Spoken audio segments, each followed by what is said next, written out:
Hey, welcome back to In the Kitchen with Kristen. I'm Kristen, and I wanted to pop in today and share a quick video with you about how to cook a recipe from start to finish. When I talk with a lot of people, they're not quite sure about timing of things, when to pull things out, and so I really just wanted to walk through a whole recipe beginning to end and just share with you each of the steps along the way. I hope it's helpful. Let's go. Okay, so the recipe I'm using is from Nadi Hussein's cookbook, Time to Eat, which I cannot recommend enough. This is an amazing cookbook. I use it all the time. We're gonna make a chicken shawarma recipe. So first thing you wanna do is read the entire recipe. I'm not kidding, from beginning to end, every single detail. Then you wanna switch on your oven so it can preheat while you're making everything else. Now I'm just gonna spray a pan and get that ready to go, and then pull every single ingredient out of the fridge to make this recipe.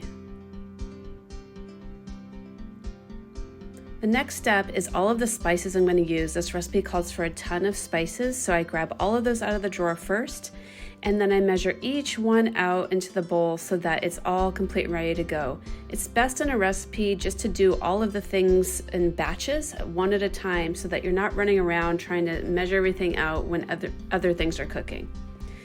And yeah, it's a lot of spices, but oh my gosh, this recipe is so good, it's so worth it.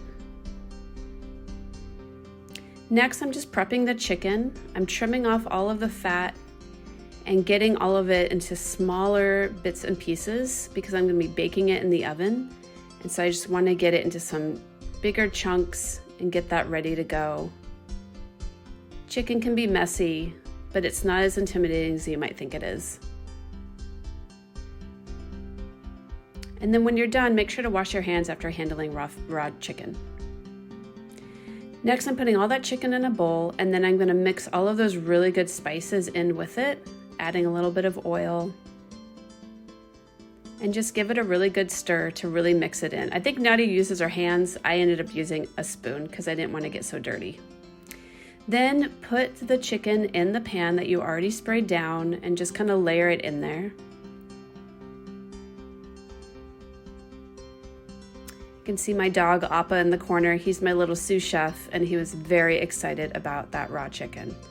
So just pop that in the oven and to give him a little boop.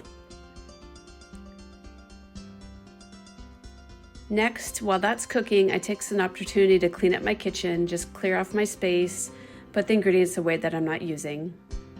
Next, I'm chopping up the broccoli, just getting that prepared ahead of time.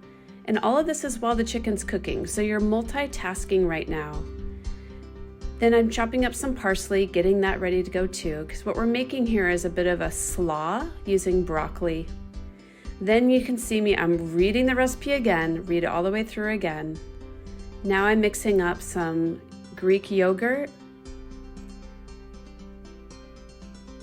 And then I'm on the stove heating up some oil and some mustard seeds. This is all in the recipe. Stir in the mustard seeds with the yogurt and then mix in the broccoli and you're making a slaw. Now I'm pulling the chicken out and I'm just gonna temp it to make sure it's the right temperature, and it is. You can see my dog again. And now we're taking the chicken out and we're gonna chop that up into bite-sized chunks for the shawarma. So there's her picture. And how about that? There's mine. I'd say that's not quite a nailed it moment. I think I nailed it. I think it looks just like her shawarma. And I wish you could smell this. It's so good. So now I'm putting this on some naan that I got from the grocery store. Just layering that on, kind of like two little sandwiches. And there you go.